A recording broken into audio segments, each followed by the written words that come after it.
صاحب رانا ثناء اللہ صاحب وزیر داخلہ ہیں. رانا ثناء اللہ پاگل ہو گیا، اس کا دماغی ٹیسٹ کراؤ. ادھر جو پاگلوں کا اسپتال ہے یہ ٹوک کھبے کے آگے، کسی اعلیٰ اخبار کسی اسے اعلیٰ اسپتال نہ دکھانا، اس کا اسٹینڈرڈ فیصلہ آباد یہ ٹوک کھبے کے آگے حل ہے.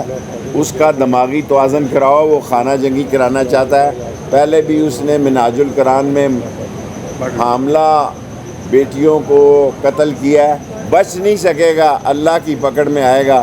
اور اس کا دماغی توازن بتا رہا ہے کہ کچھ کرے گا ہی، ضرور کر کے جائے. شیخ مریم کی جو گفتگو ہے، جو ٹویٹس ہیں، جو بیانات ہیں، وہ ریفلیکٹ کرتے ہیں وہ کہ یہ کون پڑھ رہا ہے مریم کے ٹویٹس؟ اور میرے ٹویٹ دیکھیں، میں 10 مہینے میں چلا ہوں، میرے ٹویٹ برابر ہو گئے ہیں اس کے ساتھ. میں تو خود حیران ہوں. میں 10 سال پہلے چلتا تو میں تو بہت ہی آگے نکل جا. میرے اور اس کے ٹویٹ میں کوئی 10-20 ہزار کا فرق رہ گیا. کہ سیاسی مستقبل کے زندگی اور موت کا فیصلہ اس بلڈنگ کے اندر ہو رہا ہے. اور سپریم کورٹ، سارا پاکستان سپریم کورٹ کے ماتحت ہے، سارے ادارے اس کے ماتحت ہیں. اور وہ جو لوگ کہہ رہے تھے کہ یہ تقسیم ہے، مندوخیل نے، قابل احترام مندوخیل صاحب نے ان کی ہوا نکال دی. انہوں نے کہا یہ ہمارا مسئلہ کہ 1 کا 4 کا 3 یا 2 کا، آپ اس کے مامے نہ بنیں. سپریم کورٹ کا کوئی لاڈلا نہیں ہے. جو بحث میں نے 2 گھنٹے سنی ہے یا 1 گھنٹہ سنی ہے، اس میں 90 دن ڈی ڈے ہے. جو میں نے اخذ کیا ہے اس میں 90 دن کے اندر الیکشن جو ہے، اس میں الیکشن ہونا ضروری ہے. اس میں کیا چھوٹ دیتے ہیں، کیا اس میں طے کرتے ہیں، اور کیا تباہی اور بربادی کا ان کو. اللہ کے بعد اب سپریم کورٹ جو ہے وہ آخری سہارا ہے. سپریم کورٹ سے فیصلہ جو ہے، اگر وہی قانونی بقا ہے، سپریم کورٹ ہی آئینی بقا ہے. تمام کان کھول کے سن لیں کہ اگر سپریم کورٹ کا فیصلہ نہ ہوا تو کچھ اور ہوگا. تم ذلیل اور رسوا ہو جاؤ گے.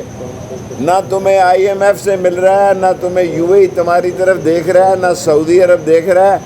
10 پریس کانفرنسیں کل ہوئی ہیں اور 10 بندے آٹے میں مر گئے ہیں جی. یعنی ایک پریس کانفرنس کا ریٹ جو ہے ایک غریب کی موت ہے. یہ نالائق ہیں، نااہل ہیں. یہ پارٹیسپیٹ کیا خاک کریں گے. اصل مسئلہ کہہ کے آپ سے اجازت چاہتا ہوں. جو پرسوں میٹنگ ہوئی اس میں یہ اطلاع دی گئی کہ جس بندے عمران خان کی پوزیشن 65% تھی وہ 71% ہو گئی ہے. اور تم پارٹیاں اپنے اپنے انتخاب پہ الیکشن لڑ رہے ہو. کوئی تیر پہ لڑ رہا ہے، کوئی شیر پہ لڑ رہا ہے، کوئی لالٹین پہ لڑ رہا ہے. تو الیکشن تم نے خاک لڑنا ہے. الیکشن سے فراری ہیں. سپریم کورٹ پر فرض ہے کہ ان کو الیکشن میں لائیں. اور جو اپنے آپ کو بڑے ارسطو اور مہاتیر اور بڑے قسطنطنیہ کو فتح کرنے والے 200 روپے کا ڈالر کرنے والے آئے تھے، وہ بتائیں قوم کہاں کڑی ہے. قوم کی توجہ ہٹائی جا رہی ہے. IMF ختم ہو گیا. IMF تو ختم ہو گیا، جنیوا ڈونر کانفرنس سے بھی آپ کو کچھ نہیں مل رہا. ملک ڈیفالٹ ہونے کی طرف جا رہا ہے. سارے بیٹھیں، عقل کریں، الیکشن کریں، استحکام ہوگا اور استحکام سے بہتری ہوگی. ہمیں کسی سے لڑائی جھگڑا نہیں. ادارے ہمارے ہیں، فوج ہمارے ہیں، عظیم ادارے ہیں، لیکن پاکستان بچانا اور سپریم کورٹ کے فیصلے پر عمل کرنا سب کا کام ہے.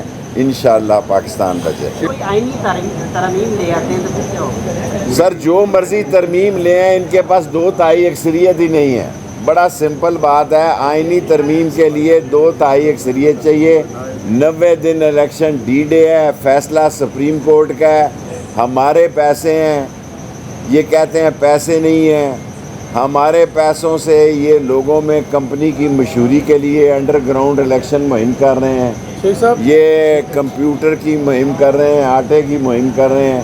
ہمارے لوگوں کے پیسے جمع ہیں. سپریم کورٹ کہے گی 1 منٹ میں ساری سیکیورٹی بحال ہو جائے گی، 1 منٹ میں سب کچھ ٹھیک ہو جائے گا. شیخ صاحب، پاکستان کی سیاست میں آپ کو اسٹیبلشمنٹ کے امور کا ماہر سمجھا جاتا ہے. اسٹیبلشمنٹ اس ساری صورتحال میں آپ کو کہاں کھڑی نظر آ رہی ہے؟ دیکھیں، اسٹیبلشمنٹ تو نیوٹرل ہے، اس میں کوئی شک نہیں. لیکن میں یہ چاہتا ہوں کہ اسٹیبلشمنٹ مداخلت کرے. یہ شیخ رشید کی خواہش ہے. سوری، وہ نیوٹرل ہے، 0 میٹر پہ ہے، وہ بالکل نہیں آ رہی. ملک ڈوب رہا ہے. اسٹیبلشمنٹ ان سب کو بٹھائے، الیکشن کرائے اور اکثریت جس کے ساتھ ہو اس کو حکومت دے اور معاملات کو